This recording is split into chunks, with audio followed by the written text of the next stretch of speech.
नमस्कार दोस्तों, SCTC हार्ट्रॉन के इम्पोर्टेंट क्वेश्चंस की आज हम ये नेक्स्ट सीरीज करेंगे। Charts are created using which option, कौन सी ऑप्शन यूज करके हम चार्ट क्रिएट करते हैं। तो चार्ट विजार्ड के द्वारा हम चार्ट इंसर्ट करते हैं, क्रिएट करते हैं। To enter the current date, कि हम करंट डेट डालते हैं जब किसी सेल में, उसके लिए क्या प्रेस किया जाता है, which is to be pressed. तो इसके लिए शॉर्टकट की होती है, हमें करंट डेट डालनी हो या करंट टाइम डालना हो। तो करंट डेट के लिए ऑप्शन होती है कंट्रोल प्लस सेमीकोलन, और करंट अगर टाइम डालेंगे तो control plus shift plus semicolon. तो ये करंट टाइम के लिए होती है और करंट डेट के लिए कंट्रोल प्लस सेमीकोलन होती है।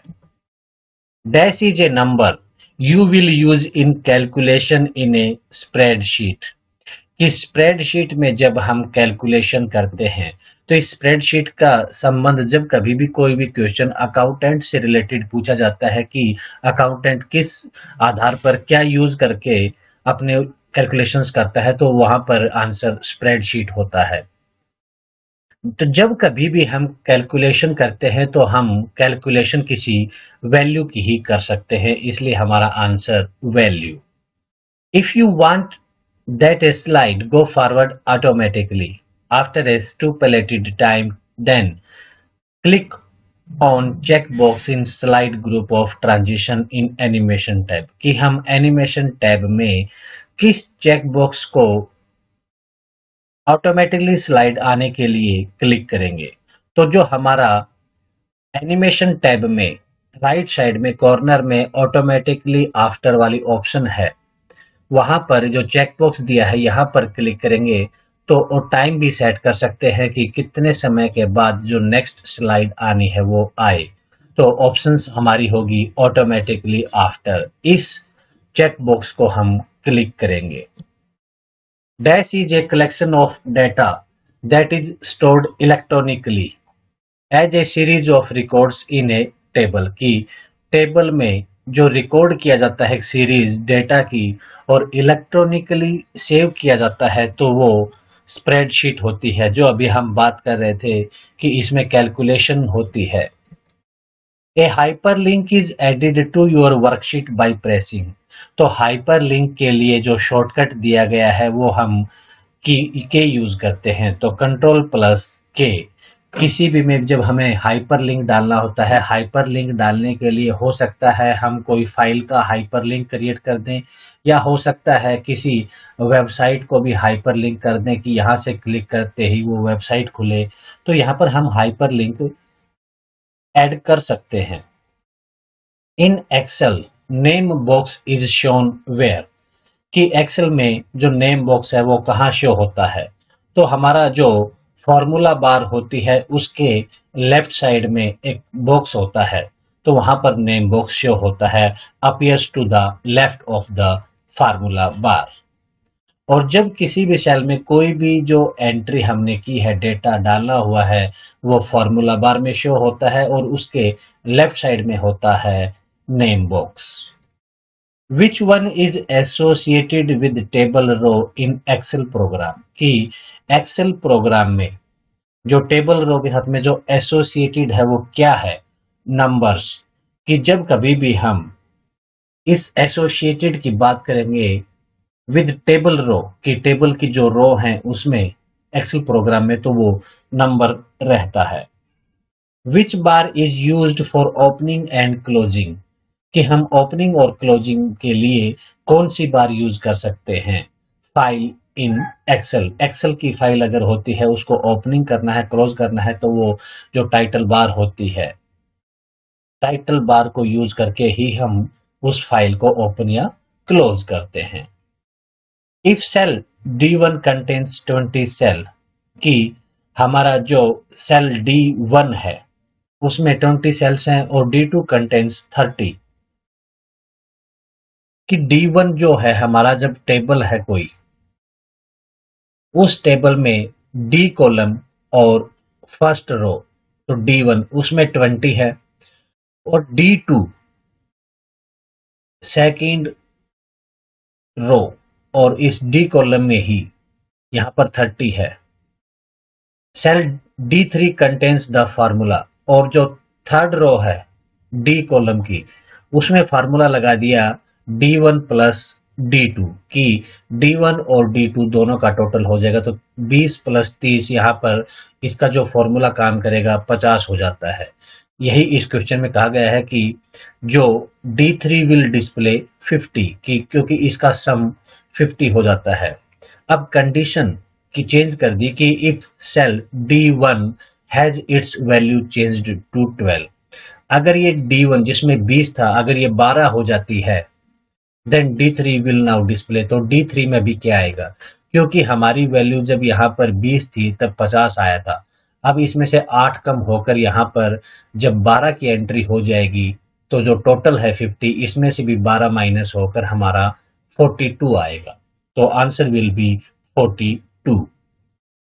सेल में जो कभी भी फार्मूला लगा होता है, वैल्यू चेंज होने के बाद उसी फार्मूले के हिसाब से कैलकुलेशन होकर जो फाइनल रिजल्ट आता है वो यहाँ पर दिया गया है। In Excel all macro keyboard shortcuts include the key, कि जितने भी मैक्रो कीबोर्ड शॉर्टकट हैं उन सभी में आल्ट जो की है वो यूज कंपलसरी है, कि जितने भी शॉर्टकट है सभी में आल्ट का यूज हो रहा है, आल्ट प्लस दूसरी कीज यूज होंगी उसके शॉर्टकट्स के लिए। How do you print your slides in A hand out that includes lines for notes, कि स्लाइड को जब हम प्रिंट लेना चाहें और hand out that includes lines, तो वो कैसे प्रिंट लेंगे। जब कभी भी हम प्रिंट ऑप्शन में जाते हैं तो हमें जब स्लाइड की ऑप्शन आती है तो हो सकता है स्लाइड जब सेलेक्ट की गई है 6, तो ऐसे 6 आएंगी तो हमें क्लियर पिक्चर नहीं आती है। जब हम ऐसे जो पोर्शन दिखाया गया है इस तरह अगर 3 स्लाइड को सेलेक्ट करते हैं तो ये इजीली हमारा रीडेबल हो जाता है। तो इस ऑप्शन के लिए हमें क्या करना होता है, in the print dialogue box select handouts, कि हम प्रिंट डायलॉग बॉक्स में हैंडआउट्स को सेलेक्ट करेंगे और जो नंबर ऑफ स्लाइड हैं पर पेज वो हम 3 सेलेक्ट करेंगे। तो ये ऑप्शन होती है प्रिंट लेते समय स्लाइड का, कि in the print dialogue box select handouts and set the number of slides पर पेज टू 3। दोस्तों, अगर चैनल को सब्सक्राइब नहीं किया है तो सब्सक्राइब कर लें और आने वाली वीडियोस का नोटिफिकेशन प्राप्त करने के लिए बेल आइकन दबाना ना भूलें। What location would be described by the cell F12? तो जब कभी भी ऐसे सेल का एड्रेस दिया होता है तो वो एड्रेस हमारा कॉलम रहता है अल्फाबेटिकल ऑर्डर में और रो रहेगी हमारी न्यूमेरिकल में। तो F12, F हमारा यहाँ पर कॉलम है और 12 जो है हमारी रो है। तो हमारा F12 जो रहेगा वो एड्रेस रहेगा इस सेल का। इसी तरह मान लीजिए बी कॉलम में 3 नंबर रो तो B3, तो इसी प्रकार जितनी भी हमारी सेल्स होंगी उनका एड्रेस होगा पहले कॉलम अल्फाबेटिकल में और रो के नंबर के साथ। तो कॉलम F ऑन रो 12, कि F कॉलम में जो 12 नंबर रो है वो सेल का एड्रेस है। नेक्स्ट है in Excel accounting style shows negative numbers in, कि हमारा जो अकाउंटिंग स्टाइल है उसमें जो नेगेटिव नंबर शो होते हैं वो किस में होते हैं। तो इसके लिए जो अकाउंटिंग फॉर्मेट है उसका बेसिक वे है कि अकाउंटिंग नंबर फॉर्मेट यूज होंगे, उसमें डिस्प्ले होगा नेगेटिव नंबर रेड में। But for some reports negative numbers must be displayed with parenthesis, कि कुछ रिपोर्ट्स ऐसी हैं जिसमें जो नेगेटिव नंबर है वो पैरेंथेसिस में डिस्प्ले होंगे। तो हाँ, यहाँ पर हमारा आंसर नेगेटिव नंबर का parenthesis. In A spreadsheet programme the dash contains related worksheets and documents, कि स्प्रेडशीट प्रोग्राम में हमारी जो वर्कबुक होती है वो रिलेटेड वर्कशीट और डॉक्यूमेंट्स कंटेन करती है, उसमें होते हैं। Name toggle keys. Toggle keys वो होती हैं जिनको प्रेस करने पर फंक्शंस चेंज हो जाते हैं बाकी कीज के। जैसे कि न्यूमेरिकल की है, उसको आप प्रेस कर देंगे तो जो ये नंबर्स हैं वो एरो में काम करना शुरू कर देते हैं। 8 है वो upper arrow, 4 left arrow, 6 right arrow. तो ये जो कीज होती हैं इनको टॉगल की बोलते हैं। जैसे भी हमारा caps lock, insert, scroll lock and numerical lock, ये सारी टॉगल कीज होती हैं। कैप्स लॉक जब दबाते हैं फिर टाइपिंग स्टार्ट करते हैं तो कैपिटल लेटर्स या स्मॉल लेटर्स इसी के द्वारा टॉगल किया जाता है। नेक्स्ट क्वेश्चन है starting letter of the column is A, what would be the end letter. Worksheet जब स्टार्ट होती है तो उसका जो पहला कॉलम होता है वो ए से स्टार्ट होता है और रो 1 से स्टार्ट होती है। तो इसी तरह जब हम अगर ऐसे लास्ट में जाएं तो जो लास्ट कॉलम होता है तो ये अल्फाबेटिकल ऑर्डर में चलता है, जेड तक चलेगा, फिर डबल ए, ए बी, तो ए से स्टार्ट होकर ए से लेकर जेड तक जाएगा, फिर बी से स्टार्ट होकर ए टू जेड जाएगा। इसी तरह जो लास्ट जो कॉलम्स आते हैं वो एक्स एफ डी होता है, जो लास्ट कॉलम है वो। तो ऐसे जो टोटल कॉलम नम रहेंगे वो 16,384 रहेंगे एक्स एफ डी तक। और जो ये एक कॉलम है इसकी जो विड्थ है, विड्थ कहे तो हम कितने कैरेक्टर इसमें टाइप कर सकते हैं, तो मैक्सिमम 255 कैरेक्टर हम इसमें टाइप कर सकते हैं। तो X F D will be the end letter, जो लास्ट कॉलम होगा।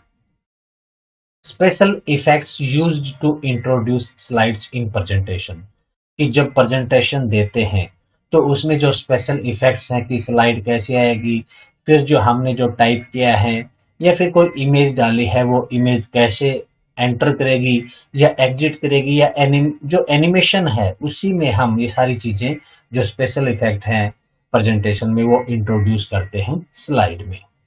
Charts can be of two types, कि इसकी दो टाइप होती हैं, एम्बेडेड और चार्ट शीट।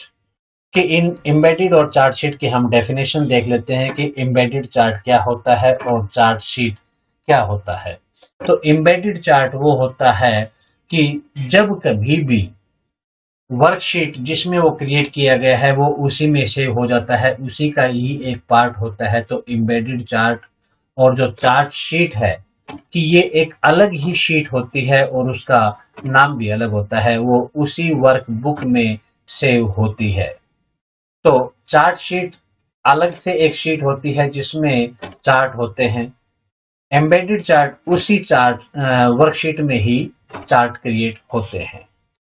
नेक्स्ट है in Excel tab scrolling buttons, की एक्सेल टैब में स्क्रॉलिंग बटन क्या करते हैं, ये अलाउ करते हैं एडिशनल जो शीट टैब्स हैं उनको व्यू करने के लिए, देखने के लिए। नेक्स्ट है copy command in A spreadsheet does what, कि स्प्रेडशीट में कॉपी कमांड क्या करती है। तो जब कभी भी हम कॉपी पेस्ट या कट करते हैं तो कट और कॉपी करते ही जो डेटा हमने किया है कट या कॉपी वो क्लिप बोर्ड में सेव होता है। ये क्वेश्चन भी कई बार पूछ लिया जाता है कि जब हम कट या कॉपी करते हैं तो वो डेटा कहाँ सेव होता है, वो क्लिप बोर्ड में। और इसी क्लिप बोर्ड से जब पेस्ट करते हैं तो वो वहां पर पेस्ट हो जाता है।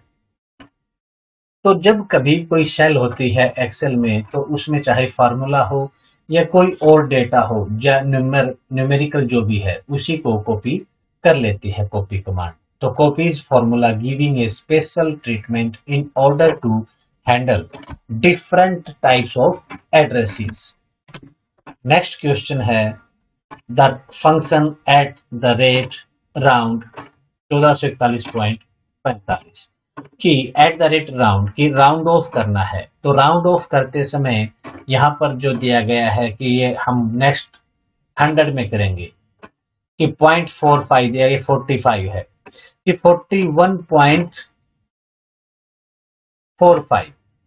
जब कभी भी अगर ये 1450 होता या 1450 से ऊपर 1451 या कुछ होता तो हम इसको नेक्स्ट 100 जो है वो 1500 में राउंड ऑफ कर देते, लेकिन यहाँ पर 1441 पॉइंट दिया गया है, तो 1450 से जितने भी नीचे हैं, यानी कि 1449.9 भी अगर रहेगा, तो ये जो पहले वाला 100 है यानी कि 1400 में राउंड ऑफ होगा।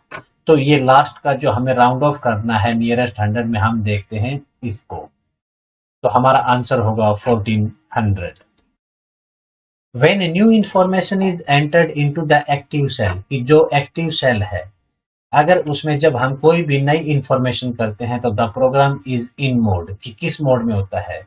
एक्टिव सेल वो होती है जिसमें हम कोई डेटा एंटर कर रहे होते हैं, तो वो एंट्री मोड में होती है, क्योंकि जब हम उसमें कोई डेटा एंटर कर रहे हैं तो एक्टिव सेल वही होती है। The control panel displays an, क्या डिस्प्ले करता है control panel? Control panel status and help area को हुई डिस्प्ले करता है।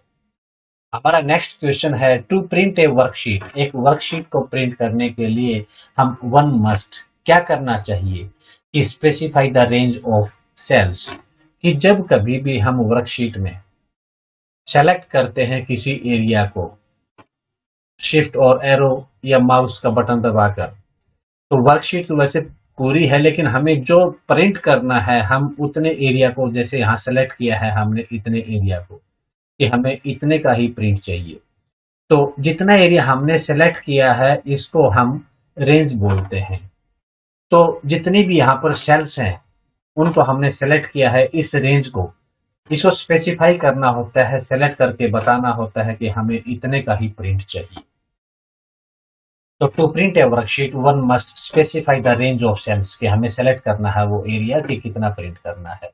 Decide whether to print the cells as they appear in the display और as they are stored in the memory, की जैसे वो डिस्प्ले हो रहा है अभी यहाँ पर वैसे ही प्रिंट करना है, या मेमोरी में जैसे सेव होने के बाद जो उसका फॉर्मेट रहेगा वो सेव करना है।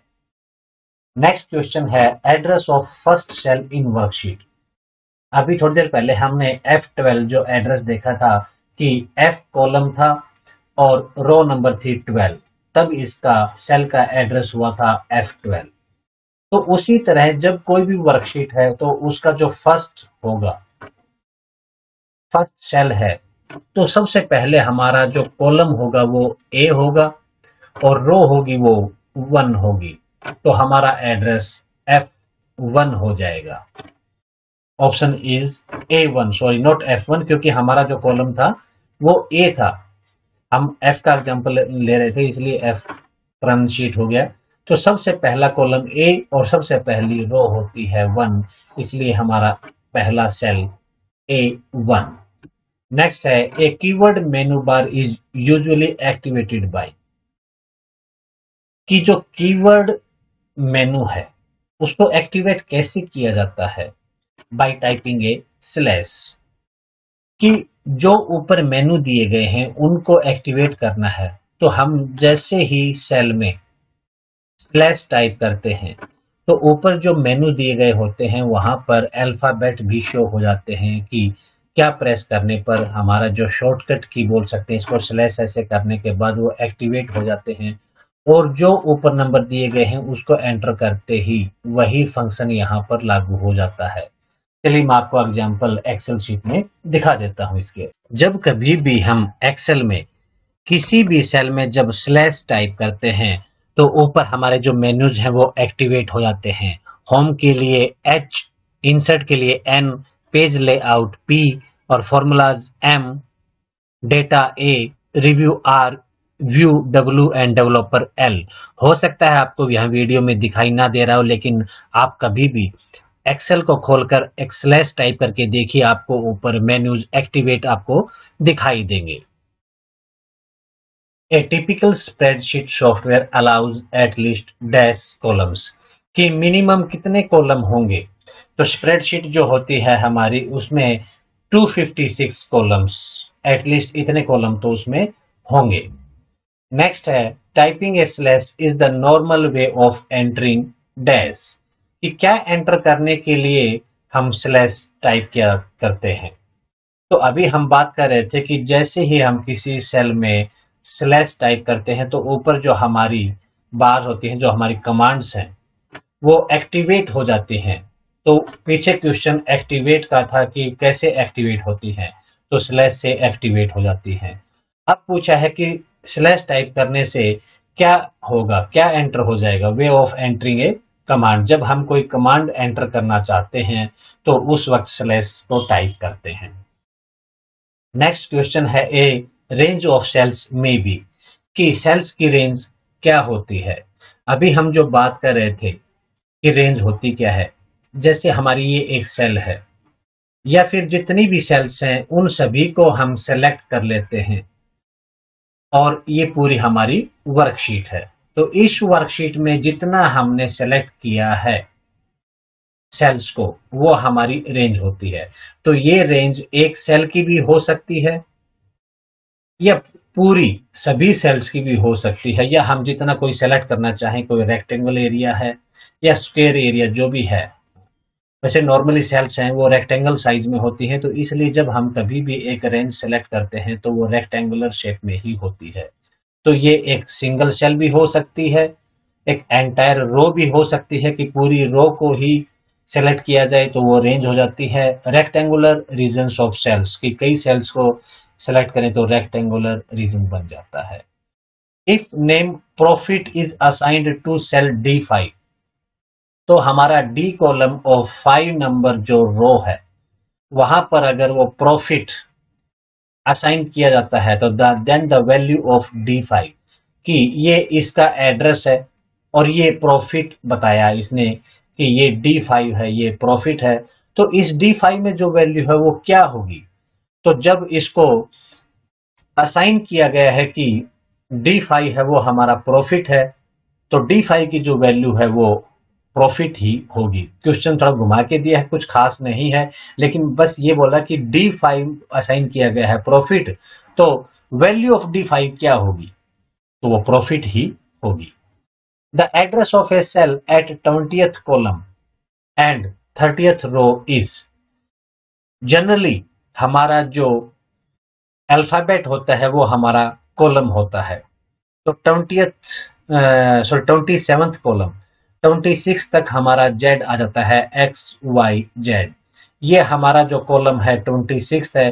तो 27th जो कॉलम आता है हमारा, उसमें अल्फाबेट ए से स्टार्ट होता है, ए, इसके बाद B, ऐसे चलता रहता है, ये 28th रहेगा। तो 27th कॉलम हमारा यहाँ पर है और रो है 30th। तो ए हमारा कॉलम और 30th रो है हमारा एड्रेस। पहले हम कॉलम लिखते हैं अल्फाबेट में और फिर लिखते हैं नंबर। तो हमारा जो 27th कॉलम और 30th रो रहेगी वो AA30 रहेगी। When creating a data table, Excel uses which function, कि जब हम डेटा टेबल क्रिएट करते हैं तो एक्सेल कौन सा फंक्शन यूज करता है। तो जब हम डेटा टेबल बनाते हैं तो हमें टेबल का ही यूज करना होता है। In Excel which of the following is not an option in the spelling dialogue box, कि क्वेश्चन में दिया गया है कि जो फॉलोइंग्स हैं उसमें से क्या नहीं है। तो जो डायलॉग बॉक्स है, स्पेलिंग डायलॉग बॉक्स, इसमें रहता है चेंज या फिर इग्नोर आर, इग्नोर वंस, ऐसी ऑप्शन रहती हैं स्पेलिंग डायलॉग बॉक्स में जब स्पेलिंग गलत होती है। तो इनके अलावा जब ऑप्शंस और आ जाएं तो वो नोट वाली ऑप्शन होगी, तो यहाँ पर हम सेलेक्ट कर लेंगे इसके अलावा। तो जब ये क्वेश्चन आया तो उसमें एडिट ऑप्शन दी गई थी और इसके अलावा इग्नोर वंस, इग्नोर ऑल बाकी ऑप्शन थी। तो एडिट वो था जो स्पेलिंग डायलॉग बॉक्स में नहीं आता है। तो स्पेलिंग डायलॉग बॉक्स में चेंज एंड इग्नोर आता है। Checks the spelling of words in a document, कि डॉक्यूमेंट में स्पेलिंग को चेक करता है। क्या होता है, ignore the word is correct and does not need to be added to the customer dictionary. तो हमारी जो स्पेलिंग वाली अभी हम जो बात कर रहे थे, जब स्पेलिंग गलत होती है तो उसमें जो ऑप्शंस आती हैं, एक होती है ऑप्शन इग्नोर का हम जब क्लिक करते हैं तो जो रेड लाइन होती है वो चली जाती है। इसका मतलब है कि वर्ड हमने करेक्ट मान लिया है, इसको ऐड नहीं करना है हमारी डिक्शनरी में। फिर इग्नोर ऑल होता है कि जितने भी घटनाएं हैं जहां पर वो स्पेलिंग गलत शो कर रहा है डिक्शनरी, वो सभी को इग्नोर कर देगा, वो करेक्ट काउंट हो जाएंगे। फिर चेंज है, चेंज ऑल। तो हमारे पास कहने के लिए main ignore and change spelling dialogue box में दो ही होते हैं। तो ignore once, ignore all, change once, change one या चेंज ऑल। तो यही ऑप्शन यहां से क्रिएट हो जाते हैं। इसके अलावा जितने भी हैं वो स्पेलिंग डायलॉग बॉक्स में नहीं आती हैं। द असिस्टेंट इज कि असिस्टेंट क्या है कि an animated character that provides help and suggestions, कि जो हेल्प करता है और सुझाव देता है। एनिमेटेड कैरेक्टर किया गया है वो असिस्टेंट है कि हम जो फंक्शन कर रहे हैं उसमें हेल्प हो जाए कि ये ऐसे किया जाएगा। तो help and suggestions in animated character is assistant. How contents of active cell are shown, कि जो एक्टिव सेल होती है, एक्टिव सेल का मतलब है कि जिसमें हम टाइप कर रहे हैं या कुछ एंट्री कर रहे हैं। थोड़ी देर पहले क्वेश्चन आया था कि एक्टिव सेल में क्या होता है कि वो एंट्रिंग मोड में होता है कि हम उसमें एंट्री कर रहे हैं, तो एंट्री मोड। तो कंटेंट्स कैसे शो होते हैं फॉर्मूला बार में, कि हमने जो कुछ भी यहाँ पर फॉर्मूला टाइप किया है या कोई दूसरा डेटा जो टाइप किया हुआ है वो वहाँ फॉर्मूला बार में शो होता है, और हम वहां से चेंज करना चाहें तो वहां पर क्लिक करके इसको चेंज भी कर सकते हैं और वही चेंज यहाँ पर लागू हो जाता है। फॉर्मूला बार के लेफ्ट लेफ्ट में ही नेम बॉक्स होता है। जो क्वेश्चन कई बार पूछ लिया जाता है कि नेम बॉक्स कहाँ होता है, तो फॉर्मूला बार के लेफ्ट साइड में होता है। ए स्प्रेडशीट टेम्पलेट इज, नेक्स्ट है ए स्प्रेडशीट टेम्पलेट इज, कि टेम्पलेट कोई भी हो कि वो प्री डिफाइंड होती है। अगर हम एक्सेल की बात करें तो उसमें जो फॉर्मूलाज वगैरह हैं वो पहले से लगे हैं, कि फॉर्मूलाज हैं ये फिक्स हो चुके हैं। इसमें जैसे ही हम कोई डेटा एंटर करते हैं तो उसी डेटा के हिसाब से जो फॉर्मूला पहले उस टेम्पलेट में है वही लागू हो जाता है। तो फॉर्मूलाज एंड डेटा रिलेशनशिप, कि हम जो डेटा एंटर करेंगे और जो फॉर्मूला के हिसाब से ही है वो रेडी रहता है कैलकुलेट करने के लिए as soon as data are entered, कि जैसे ही डेटा एंटर किए जाते हैं वो कैलकुलेट कर देता है। तो डेटा आर, क्योंकि डेटा यहाँ पर प्लूरल है, सिंगुलर इसका डेटम होता है। The command that takes existing cell entries and replicates, replicate मतलब उसकी कॉपी करना, देम इन अनदर सेल, दूसरी सेल में उसको। तो एग्जिस्टिंग सेल में जो सेल एंट्रीज हैं, एंट्री की हुई है, उसको रिप्लिकेट कर दे यानी कि कॉपी कर दे।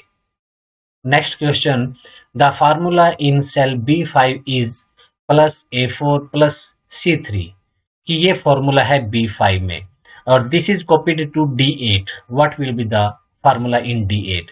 तो जब कभी भी ऐसा क्वेश्चन आता है तो आप उसकी रेफरेंस ले लीजिए। जैसे आप एग्जाम्स के टाइम में जो रीजनिंग की प्रैक्टिस करते हैं कि B5 में था +A4 +C3 और ये कॉपी किया गया D8 में, तो यहाँ का डिफरेंस देख लीजिए कि यहाँ पर +2 किया गया है BCD।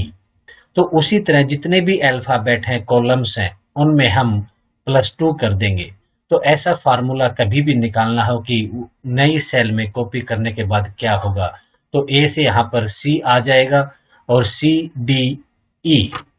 उसी प्रकार यहाँ पर हमारा जो रो है न्यूमेरिकल वैल्यू है, यहाँ पर +3 किया गया है, तो यहाँ की जो न्यूमेरिकल्स वैल्यू है उनमें हम +3 करेंगे तो 4 और 3 7, और यहाँ पर 3 करेंगे तो 3 और 3 6। तो हमारा जो D8 में कॉपी किया वहां पर जो फार्मूला होगा वो होगा D8 में हमने कॉपी किया तो C7 +E6। तो ये एक रिलेटिव होता है कि फॉर्मूला जो फिक्स किया गया है किसी भी सेल में, तो उस फॉर्मूला को आप अगर कॉपी करके कहीं भी लेके जाते हैं तो जो फॉर्मूले की जो रेफरेंस है, रिलेटिव जो कॉलम और सेल की रेफरेंस है वो चेंज हो जाती है और फॉर्मूला वही रहता है। अगर प्लस वाला था तो वही रहेगा, डिवाइड करना है या माइनस का है, जो भी है फॉर्मूला सेम रहता है, बस relative columns and rows change हो जाते हैं। A worksheet occupies the first 20 rows की 20 रो की एक वर्कशीट है। The cell pointer is positioned in cell A1। A1 means पहला रो और पहला कॉलम में उसको पोजीशन किया गया है।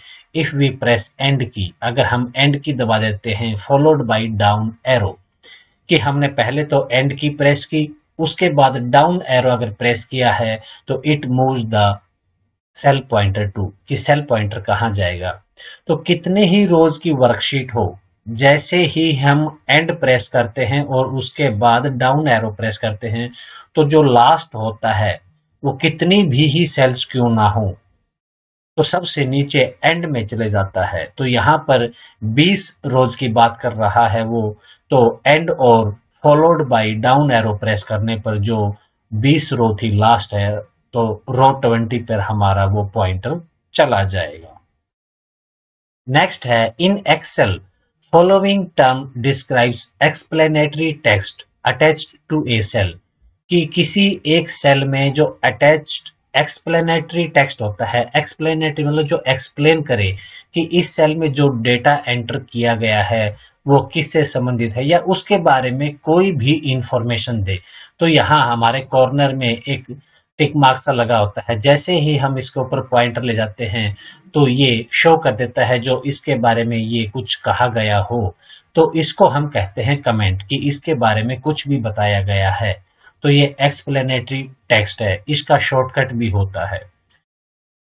What happens when you press the control plus V key, हम पहले बात कर चुके हैं कट, कॉपी और पेस्ट। तो जैसे ही हम कट कॉपी करते हैं तो हमारा क्लिपबोर्ड में वो डेटा सेव हो जाता है, और उसके बाद जो ही हम उसको पेस्ट करते हैं तो वही क्लिपबोर्ड से पेस्ट हो जाता है। तो इसका shortcut control plus V paste होता है। तो the selected item is pasted from the clipboard, कि क्लिपबोर्ड से हमारा जो आइटम है सेलेक्ट किया गया था, जिसको कॉपी किया था या कट किया था, वो पेस्ट हो जाता है। MS Excel offers different charts type, कि चार्ट्स की टाइप हमने देखा था एम्बेडेड और चार्ट शीट दो होती हैं, लेकिन कितने टाइप्स के, कितने डिफरेंट टाइप्स हैं, उसको कितने तरीके से क्रिएट किया जा सकता है, वो 11 हैं। Values entered in a cell are, कि किसी भी सेल में हम जो वैल्यू डालते हैं वो क्या होती है, वो ऑप्शंस दी गई है उसी के हिसाब से हम इसको सेलेक्ट करेंगे, क्योंकि इसका डायरेक्ट आंसर नहीं होता है। पहले के क्वेश्चन में जब ऑप्शन दी गई थी तो उसी में से जो राइट अलाइंड थी वो ऑप्शन सही बैठती थी, इसलिए हमने इस क्वेश्चन को यहाँ लिया है कि जो एग्जाम में पूछा गया था तो बाकी ऑप्शंस होंगी उससे अलग, और जो सेल से रिलेटेड है कि वो राइट अलाइंड होती है। जब कभी भी हम सेल में कोई एंट्री करते हैं तो वो राइट साइड में अलाइंड रहती है। उसके बाद हम सेलेक्ट करके उसको सेंटर या लेफ्ट में भी अलाइन कर सकते हैं। तो जो डिफॉल्ट होती है वो राइट अलाइंड होती है। In Excel you can zoom a worksheet, एक वर्कशीट को जूम करने की जो ऑप्शंस दी गई हैं, कि जब हम कभी जो प्रिंट कमांड है तो वहां से भी हम जूम कर सकते हैं। तो with the zoom command on the view menu से भी हम जूम कर सकते हैं एक्सेल को। With the mouse pointer in print preview में जो माउस पॉइंटर है उससे भी जूम कर सकते हैं, और जो प्रिंट प्रीव्यू टूल बार है वहां से भी जूम बटन है, वहां जूम लिखा रहता है, तो उसी से हम इसको एक्सेल को जूम कर सकते हैं।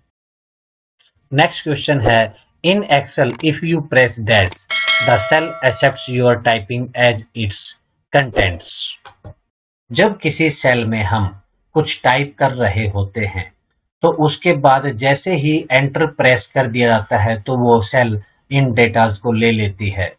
तो accepts your typing as its contents, तो एंटर प्रेस करने पर ऐसा होता है। In Excel the keyboard shortcut, वो कीबोर्ड शॉर्टकट बटन्स और button to be pressed for creating a chart from the selected cell, कि जो सिलेक्टेड सेल्स हैं उनमें जो डेटा है, जो वैल्यूज हैं और जो सेलेक्ट की गई हैं, उन्हीं से जब हम चार्ट बनाना चाहें तो क्या शॉर्टकट की यूज करेंगे। उस वक्त शॉर्टकट की होती है हमारी F11। इसको यूज करके जो सिलेक्टेड सेल्स हैं उनसे हम चार्ट क्रिएट कर सकते हैं। Important shortcuts used in MS Excel. तो कई बार शॉर्टकट भी पूछ लिया जाता है कि इस फंक्शन के लिए शॉर्टकट क्या होगा। तो कुछ एक को हम यहाँ पर जो इंपॉर्टेंट है उनको डिस्कस कर लेते हैं। कंट्रोल सी, जो हम कॉपी करते हैं to copy cells that are highlighted, कि हमने कुछ एरिया सेलेक्ट कर लिया है, हाईलाइट उसी को बोला गया है, तो उसको वो कॉपी कर लेता है control C. Control V paste होता है, कंट्रोल एक्स कट करना होता है, कंट्रोल जेल जेड जो हमने एक्शन किया है उसको वापस चेंज करना। तो कंट्रोल एन होता है जब हम नई कोई वर्कबुक खोलना चाहें तो कंट्रोल एन शॉर्टकट यूज करते हैं। कंट्रोल ओ, जो वर्कबुक हमने कोई सेव की है और उसको ओपन करना चाहते हैं तो कंट्रोल ओ शॉर्टकट की यूज की जाती है। कंट्रोल एस, ये वर्ड में हो एक्सेल में हो, तो कंट्रोल एस जब सेव करते हैं तो जो फाइल हमने खोल रखी है, वर्कबुक खोल रखी है, तो वर्कबुक को सेव करता है। Control A, to select all the contents in a workbook, जो हम पेज खोलने बैठे हैं या जो फाइल हमने खोल रखी है, वहां पर जब कंट्रोल ए शॉर्टकट की जो है हम प्रेस करते हैं तो वो पूरा एरिया जो कंटेंट उसमें है उसको सेलेक्ट कर लेता है। कंट्रोल बी, कि to turn highlighted cells bold, कि जो एरिया हमने सेलेक्ट किया है उसको हम जब बोल्ड करना चाहते हैं तो कंट्रोल बी। तो कंट्रोल बी बोल्ड करने के लिए होता है, कंट्रोल आई इटैलिक के लिए, और कंट्रोल यू जो एरिया हमने सेलेक्ट किया है उसको अंडरलाइन कर देता है। तो ये शॉर्टकट्स हैं। इसके अलावा कुछ एक शॉर्टकट्स और हैं जो हमें ध्यान में रखने हैं। कंट्रोल F2, कि जब कभी भी किसी भी सेल में जो कमेंट है और वो इस कॉर्नर में यहाँ शो होता है, इस पे जैसे ही हम पॉइंटर ले जाते हैं यहाँ पर वो शो कर देता है कमेंट कि उसके बारे में क्या लिखा है। तो जब कभी भी इसको एडिट करना हो या कमेंट डालना हो तो shift plus F2। Control F होता है कि जब किसी भी चीज को हमें फाइंड करना है कि कोई पर्टिकुलर कोई वर्ड, कंट्रोल F दबाने से जो फाइंड ऑप्शन आती है, हमें पर्टिकुलर वर्ड चाहिए, तो जैसे अभी वर्कशीट हमें चाहिए तो उसको हम टाइप करेंगे तो वो सर्च कर देता है उस पर्टिकुलर डॉक्यूमेंट में। तो जब हम वर्कबुक की बात करें तो to search for anything in a workbook, जब वर्ड की फाइल में हम कंट्रोल F करेंगे, सर्च करेंगे, तो यहाँ पर उस वक्त एमएस जो ऑफिस में हमारा वर्ड का है उसमें सर्च करेगा। वर्कबुक की बात करें तो वर्कबुक में सर्च करेगा। कंट्रोल F सर्च ऑप्शन के लिए होता है। फिर होता है H, कंट्रोल H जैसे ही प्रेस करते हैं to find and replace cell contents, कि वो फाइंड भी करेगा और साथ में जो रिप्लेस करना है, और रिप्लेस विद ऑप्शन आती है उसमें कि आपको जो रिप्लेस करना है वो किसके साथ में करना है। जैसे 3 इडियट्स मूवी में आमिर खान ने जो रिप्लेस किया था, तो उसी तरह किसी भी पर्टिकुलर वर्ड को जो 10 बार अगर यूज हुआ है तो सभी 10 जगह पर ही एक ही बार में वो चेंज कर सकता है फाइंड एंड रिप्लेस ऑप्शन से। तो उसका शॉर्टकट है control plus H। Control plus K, जब कभी भी हम हाइपर लिंक डालना चाहें, वो सेल में हो या वर्ड की फाइल में हो, हमारा शॉर्टकट कंट्रोल प्लस K होता है। कंट्रोल प्लस P हमारा जो प्रिंट कमांड है उसके लिए शॉर्टकट है। तो कंट्रोल P के साथ में एक मैं आपको बताना चाहूंगा Alt प्लस E, की जो आपने वर्ड की फाइल में प्रेजेंट में जो कुछ डॉक्यूमेंट खोल रखा है उसमें Alt E कर देते हैं तो जो करंट पेज है वो प्रिंट होता है। तो control P to print a workbook. Control plus W use होता है जो हमारी वर्कबुक है जिसमें काम कर रहे हैं, करंट पर वर्कबुक है, उसको क्लोज करना हो तो control plus W। Control plus Z, कि जो लास्ट एक्शन था हमने उसको अनडू करना, कि वापस जाना। कंट्रोल प्लस शिफ्ट, और जब कभी भी हम करंट टाइम एंटर करना चाहें सेल में तो उसके लिए control plus shift plus semicolon होता है, और करंट डेट अगर डालना चाहें तो कंट्रोल प्लस सेमीकोलन। तो टाइम अगर डालना हो तो कंट्रोल प्लस सेमीकोलन के बीच में हम शिफ्ट को और लगा देंगे तो करंट टाइम डल जाएगा। अदरवाइज जो करंट डेट है कंट्रोल प्लस सेमीकोलन। दोस्तों अगर वीडियो पसंद आई हो तो लाइक और शेयर कर दीजिए और आने वाली वीडियोस का नोटिफिकेशन प्राप्त करने के लिए बेल आइकन दबाना ना भूलें। Thank you.